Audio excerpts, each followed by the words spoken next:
யாருக்கு ஓட்டு போடலாம்? என்ட்டயே சில பேர் கமெண்ட்ல கேட்டிருந்தாங்க. பிரதர் யாருக்கு தான் ஓட்டு போடுறது? இந்த வீடியோவுல யாருக்கு ஓட்டு போடலாம் அப்படின்னு நான் சொல்லப் போறேன். என்ன பிரதர் கட்சியில யார்கிட்டயாவது காசு கீசு வாங்கிட்டீங்களா? அப்படின்னு நீங்க நினைச்சீங்கன்னா, வீடியோவினுடைய ஆரம்பத்திலிருந்து முடிவு வரையும் பாருங்க. அப்புறமேல் நீங்களே ஒரு முடிவுக்கு வாங்க. யாருக்கு ஓட்டு போடலாம் அப்படின்னு பார்க்கிறதற்கு முன்னாடி, எப்படி ஓட்டு போடக்கூடாது அப்படிங்கிறத பார்க்கிறது தான் சரியானதா இருக்கும். நான் ஒரு கிறிஸ்தவ போதகரா இருக்கிறதுனால, கிறிஸ்தவர்கள் மத்தியில கூட சில மூட நம்பிக்கைகளை நான் பார்க்க முடிகிறது. அத நான் பேச விரும்புறேன். அதிலும் முக்கியமா, ஓட்டு போடும்போது சில மூட நம்பிக்கைகள அவங்க ஃபாலோ பண்ணிக்கிட்டு இருக்கிறாங்க. அது என்னல்லாம் அப்படிங்கிறத பார்க்க போறேன். எப்படியெல்லாம் ஓட்டு போடக்கூடாது அப்படிங்கிற அடிப்படையில நம்பர் 1 யாரையுமே சீட்டு போட்டு தேர்ந்தெடுக்காதீங்க. ஏன்? சில கிறிஸ்தவர்கள் ஏதாவது ஒரு முக்கியமான ஒரு இத செய்யணும்னா, அவங்க அது 4, 5 இத சீட்டு மாரி போட்டு, குலுக்கி, "கடவுளே எங்களுக்கு ஒன்ன காமிங்க" அப்படின்னு எடுக்குறாங்க. ஏன் அவங்க அப்படி செய்றாங்க? வேதாகமத்துல பழைய ஏற்பாட்டில் சில இடங்களில் அந்த மாதிரி சீட்டு போட்ட சம்பவங்கள் இருக்கு. இத அவங்க அடிப்படையா வச்சுக்கிட்டு, இப்பவும் அதே மாதிரி 4 கட்சியின் பேர எழுதி போட்டு, ஏடிஎம்கேவா, டிஎம்கேவா அப்படின்னு எழுதி போட்டுட்டு, அதிலிருந்து தேர்ந்தெடுத்து கடவுள் எங்களுக்கு இத குடுத்துட்டாருன்னு போய் ஓட்டு போடுற ஒரு நிலைமை இருக்கு. இது தவறு. தயவுசெய்து இத செய்யாதீங்க. எப்பொழுது புதிய உடன்படிக்கை ஸ்தாபிக்கப்பட்டதோ, அப்பொழுதிலிருந்து இந்த சீட்டு போடுறது, இந்த மாரி காரியங்கள் எல்லாம் வேதாகமத்தில் அனுமதிக்கப்படவில்லை. அத நீங்க தெரிஞ்சுக்கங்க. அதனால யாருடைய பெயரையும் எழுதி போட்டு, சீட்டு போட்டு நீங்கள் ஒரு நபரை தேர்ந்தெடுக்க கூடாது. சரிங்களா? நம்பர் 2 இன்றைய காலகட்டங்கள்ல போதகர்கள் தீர்க்க தரிசனம் சொல்றாங்க. யாரு நாளைக்கு ஆட்சிக்கு வருவா? அப்படிங்கிற மாரி தீர்க்க தரிசனம் சொல்றாங்க. உங்க போதகரோ, உங்க அபிமானியான ஒரு போதகர் யாராவது ஒருத்தர், ஒரு குறிப்பிட்ட ஒரு கட்சியின் தலைவரையோ, கட்சியின் பெயரையோ குறிப்பிட்டு, இவங்க தான் அடுத்து ஆட்சி அமைக்கப் போறாங்கன்னு ஏதாவது சொன்னா, உடனடியாக அந்த அடிப்படையில கடவுளே தீர்ப்பளிச்சுட்டாரு அப்படின்னு போய் தயவு செய்து ஓட்டு போட்டுறாதீங்க. அப்படி கர்த்தர் பேசுவது இல்லை. ஒருவேளை இது ஒரு மேனிபுலேட் பண்ணக்கூடிய ஒரு செயலா இருக்கலாம். ஏன்னா இந்த காலத்துல யாரை வேண்டுமானாலும் கட்சிக்காரர்கள் விலை கொடுத்து வாங்கலாம். அல்லது போதகர்கள் தங்களிடத்தில் இருக்கிற பணத்தை காப்பாற்றிக் கொள்ளுவதற்காக ஒரு சில கட்சிக்கு சாதகமாக பேசலாம். ஒரு கட்சிக்கு ஆதரவா பேசுவதையே நான் தவறுன்னு சொல்லல. அது அவர்களுக்கு கொடுக்கப்பட்ட தனி மனித உரிமை. எனக்கு ஒரு கட்சி பரவாயில்லை என்று தோன்றுகிறதா, நான் அத பத்தி பேசலாம். ஆனா, ஒரு ஆதாயத்துக்காக அங்க பேசினா மட்டும் தான் என்னுடைய பணம் பாதுகாக்கப்படும். நான் 1000 கோடி சொத்து சேர்த்திருக்கிறேன். நெறைய போதகர்கள பார்த்திருக்கீங்களா?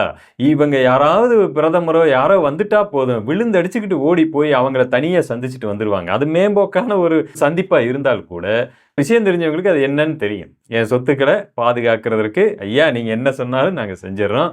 வருஷம் இவ்வளவு அமௌண்ட் குடுத்துர்றோம் என்கிற அளவுக்கு கூட பேரங்கள் நடக்கின்றன என்பது இலைமறை காயாக தெரியக்கூடிய ஒண்ணு. சரி பரவாயில்ல. அப்படி இருக்கலாம், இல்லாம கூட போகலாம். ஆனா நான் என்ன சொல்ல வரேன்னா, ஒரு போதகர் தீர்க்கதரிசனம் சொல்லிட்டாருங்கிறதுக்காக மட்டும் அந்த கட்சிக்கு போய் ஓட்டு போட்டுறாதீங்க. அப்படி போடக்கூடாது. அது தவறு. சரிங்களா? நம்பர் 3 சில கிறிஸ்தவர்கள் என்ன பண்றாங்க அப்படின்னு பார்த்தீங்கன்னா, ஒரு கடவுள்ட்ட அப்படி ஜெபிக்கிறது, அடையாளத்தை கேட்டு ஜெபிக்கிறது. கடவுளே எங்களுக்கு ஒரு அடையாளத்தை காண்பியுங்கள். அந்த அடையாளம் தென்பட்டு விட்டால் அத நாங்க செய்வோம் அப்படின்னு தங்களுடைய அன்றாட வேலைகளிலும் அதை பயன்படுத்துவாங்க. ஓட்டு போடும்போது கூட சிலர் அதை பயன்படுத்துகிறார்கள். இப்போ உதாரணத்துக்கு என்ன சொல்லலாம்? இப்ப நான் திடீர்னு காலங்காத்தால எந்திரிச்சு பார்க்கிறேன். உதய சூரியன் அப்படி வருது. உடனே நான் டிஎம்கேக்கு ஓட்டு போட்டுறதா? கடவுள் எனக்கு காலையில சூரியன் சின்னத்தை காண்பித்து விட்டார். அதனால நான் ஓட்டு போட்டு விடுகிறேன். பஸ்ல பிரயாணம் போனேன். விசில் அடித்தார் கண்டக்டர். அதனால விசில் சத்தம். விஜய்க்கு நான் ஓட்டு போட போறேன். கடவுள் எனக்கு அதை காண்பித்து கொடுத்தார்ன்னு இப்படி ஏதாவது ஒரு அடையாளத்தை எடுத்துக்க முடியுமா? தயவு செய்து இந்த மாரி எந்த விஷயத்திலும் நீங்க ஒரு அடையாளத்தை பார்த்துக்கிட்டு போய் ஓட்டு போடாதீங்க. அது தவறு.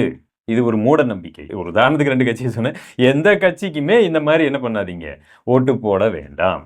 நம்பர் 4 இது கர்த்தருடைய சித்தம்.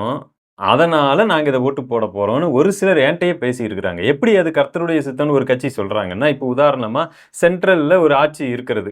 மத்தியிலே ஒரு ஆட்சி இருக்கு. இவங்க என்ன நம்புறாங்க அப்படின்னா, கர்த்தர் சித்தத்தின்படி அந்த ஆட்சிய கொண்டு வந்திருக்கிறாரு. அப்ப அதுதானே கர்த்தருடைய சித்தம். அதே சித்தத்த இப்ப நடக்கக்கூடிய தேர்தல்லயும் நாம செய்யணும். ஏன்னா இந்தியாவையே ஆளுகை செய்வது ஒரு கட்சிக்கு கர்த்தர் சித்தம் வச்சிருந்தா, அப்ப மற்ற மாநிலங்களுக்கும் அந்த கட்சி தானே வரணும். அப்படிங்கிற மாரிலாம் என்ட்ட வாக்குவாதம் செய்தவர்கள் உண்டு. ஒரு விஷயத்தை நான் தெளிவுபடுத்த விரும்புகிறேன். இந்த கர்த்தருடைய சித்தம் அப்படிங்கிறத நாம் தவறாக புரிந்து கொள்ள வாய்ப்பு இருக்கிறது. ஏன் அப்படின்னு கேட்டீங்கன்னா, இப்போ ஒருவர் பயங்கரமான துன்மார்க்கனாக இருக்கிறார். அவர் ஒரு ஆட்சியாளராக, ஏன்னா இன்னைக்கு உலகம் முழுவதும் ஆட்சி நடந்து கொண்டிருக்கிறது. குழந்தைகளை கொன்று குவிக்கிற ஆட்சி இருக்கிறது.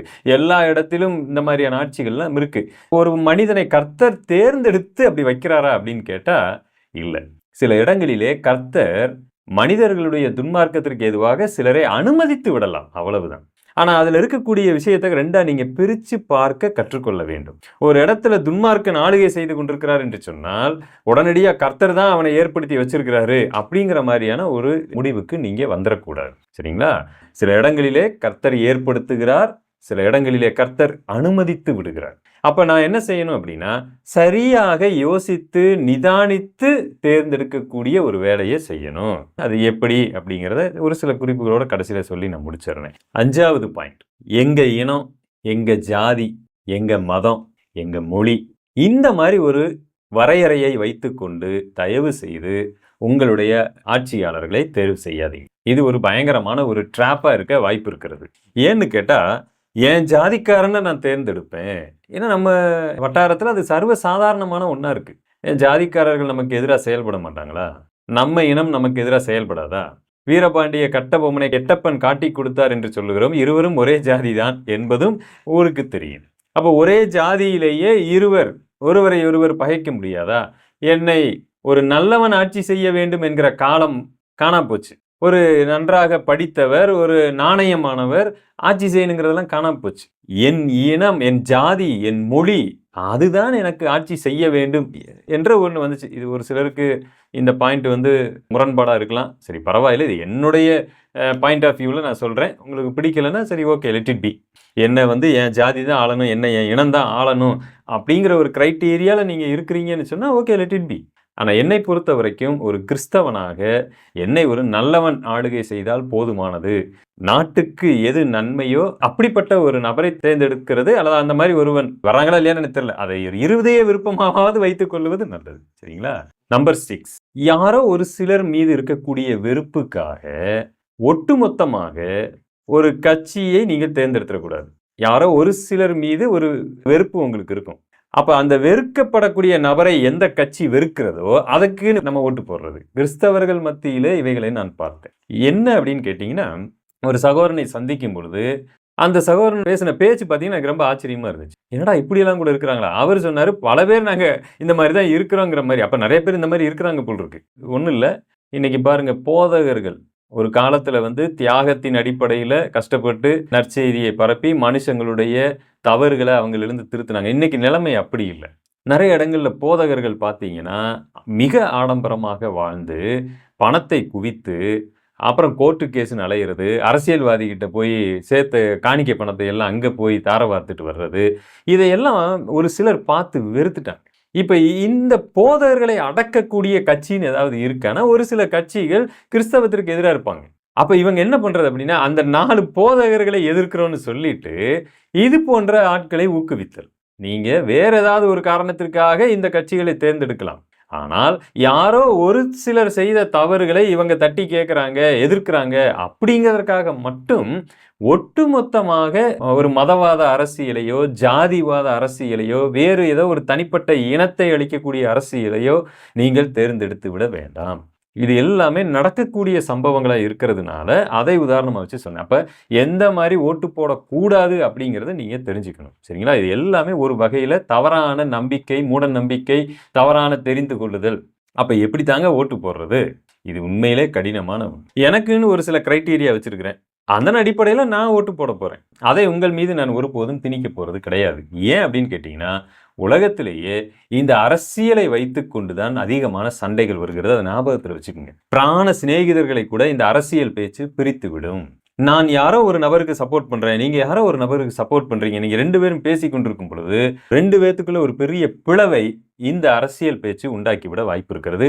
கவனமா இருங்க. ஒருவேளை உங்களுடைய நண்பர்கள் மத்தியில நான் இந்த கட்சியை சப்போர்ட் பண்றேன், இந்த கட்சியை சப்போர்ட் பண்றேன், ஏன் எதற்குன்னு ஆரோக்கியமா நீங்க பேசிக்கலாம். ஆனா அதனுடைய வரையறையை வச்சுக்கோங்க. ஏன்னா இது பாத்தீங்கன்னா பயங்கரமான பிரிவினை உண்டு பண்ணும். எனக்கு தெரிந்த 1வது 2வதுல இருந்து பழகிட்டு வந்த நண்பர்கள் இப்ப பாத்தீங்கன்னா எதிரும் புதிரியுமா இருக்கிறாங்க. யாரா அவங்கள பிரிச்சதுன்னு கேட்டா 2 கட்சிக்காரங்க.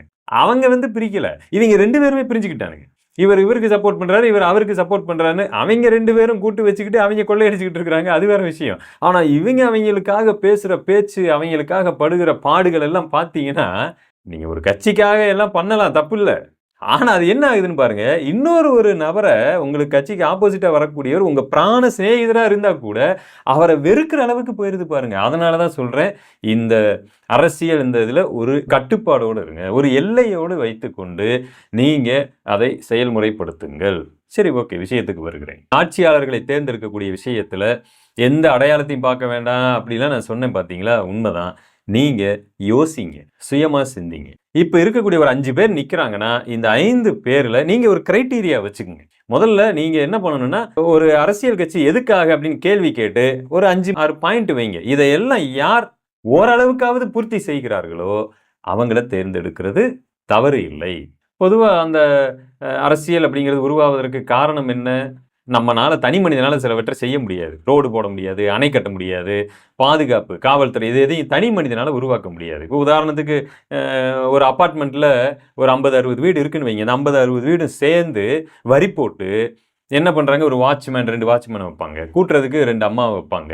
இந்த மாரி பாதுகாக்கிறதுக்கு, கிளீன் பண்றதுக்கு, சில வேலைகளை செய்வதற்கு எல்லாம் வரி போட்டு ஒரு பணத்த வச்சுக்கிட்டு அவங்க இதெல்லாம் செய்வாங்க. சிம்பிள். இதே மெத்தட் தான் அரசியலும். மக்கள் எல்லாம் சேர்ந்து நாம ஒரு வரி போட்டு ஒரு ஆள நியமிப்போம். அந்த நபர வச்சுக்கிட்டு நமக்கு ரோடு கட்டமைப்புகள உருவாக்கிக்குவோம். நம்ம அணை கட்டுவோம். நீர் வளம், மற்ற மின்சாரம் இதை எல்லாத்தையும் பாதுகாப்பு, காவல்துறை இதையெல்லாம் உருவாக்கிக்கலாம். ஆனா நாளடைவுல இது என்னவா மாறிடுச்சு? ஒரு சிஸ்டமா மாறிப்போச்சு. இத நான் சரியா பண்றேன்னு அந்த பிரிவுகள் எல்லாம் உருவாக ஆரம்பித்தது. அவைகள் மக்கள போட்டி போட்டுக்கிட்டு சுரண்ட ஆரம்பிச்சாங்க, ஏமாத்த ஆரம்பிச்சாங்க. எல்லாவற்றுக்கும் மேல இந்த பெரிய பெரிய முன்னேற்றத்திற்கான முன்னெடுப்புகளை செய்ய வேண்டிய கட்சிகள், இலவசம் அது இதுன்னு ஒரு வகையில ஒரு வித்தியாசமான ஒரு இதுக்குள்ள நம்ம போயிட்டோம். அதிலிருந்து வெளியிலே வர முடியாத அளவுக்கு தூரமா வந்துட்டோம். இதெல்லாம் எதுக்காக சொல்லுகிறேன்? நீங்க ஒரு கிரைட்டீரியா வைங்க. ஒரு அரசியல் கட்சியை தேர்ந்தெடுப்பதற்கு அவங்க எல்லாரையும் சமமாய் நடத்துகிறார்களா? ஒரு குறிப்பிட்ட ஒரு சில மக்களை மட்டும் மிக மோசமாய் நடத்துகிறார்களா? அவங்க எல்லாவற்றிலும் சொன்ன வாக்குறுதியை நிறைவேற்றுறாங்களா? இதெல்லாம் எனக்கு தெரியல. நானா சும்மா இப்ப உங்ககிட்ட பேசிட்டு இருக்கும்போது சில இது வருது. நீங்க உங்களுக்கு முக்கியமான தேவைகளை நீங்க அந்த மாதிரி பாயிண்ட் அவுட் பண்ணிக்கங்க. உண்மையிலே தவறுகளை சரியாக கண்டித்து பேசுகிறார்களா?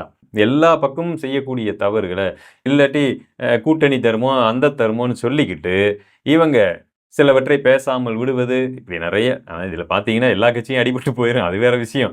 நீங்க என்ன வேணாலும் கிரைட்டீரியா வைங்க. உங்களுக்கு நியாயமாய் தோன்றுகிற கிரைட்டீரியா வச்சு அதை என்ன பண்ணுங்க, அப்படி தேர்ந்தெடுக்கலாம். கண்ணை மூடிக்கிட்டு ஒரு சில நபர்களுடைய இதை பார்த்துட்டு, இல்ல ரொம்ப வருஷமா அவங்க இருக்கிறாங்க, இல்ல இவர் புதுசா வந்திருக்கிறாரு, இல்ல இவர் நல்லா தமிழ் பேசுறாரு, இல்ல இவர் நல்லா படிச்சு இங்கிலீஷ் பேசுறாரு, நீங்க நல்லா ஆராய்ந்து பார்த்து தாராளமாக ஒரு நபரை தேர்ந்தெடுக்கலாம். கடைசியா நான் யாரையும் தேர்ந்தெடுக்க விரும்பல, நோட்டா அப்படிங்கிறத ஒண்ணுக்கு போடலாம், அதுதான் ஒரு கிறிஸ்தவன் சரியான தேர்ந்தெடுப்பா இருக்க முடியும் அப்படின்னு கூட சில பேர் என்கிட்ட பேசினது உண்டு.